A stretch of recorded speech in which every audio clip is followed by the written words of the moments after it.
Shepard Smith rips into Trump in another scathing critique, here's why. Fox News. Shepard Smith scolded President Donald Trump for his rhetorical attacks on our allies in NATO, the North Atlantic Treaty Organization. Here's what he said today at a photo op for world leaders.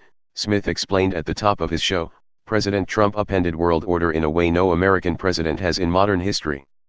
He attacked our closest allies, he berated them and insulted them, he continued. He labeled Germany captive to Russia. And he blasted NATO agreements that date to post-World War II.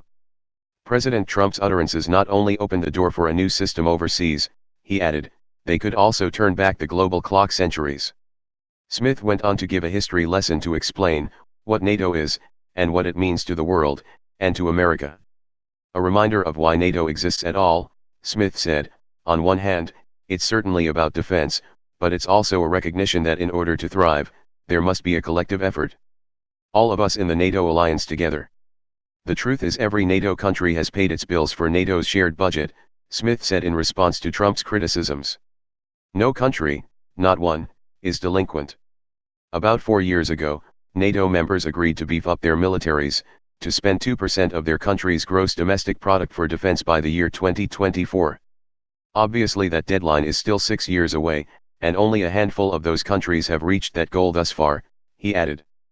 But in each of the last 4 years, the vast majority of European nations in the alliance have increased their defense spending as percentage of GDP. They have pledged to spend more, Smith concluded, they are not freeloaders.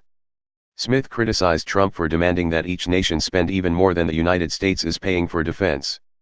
Smith also slammed Trump for criticizing Germany and pointed out that the ally has provided troops for our operations and our militaries provide mutual support to each other.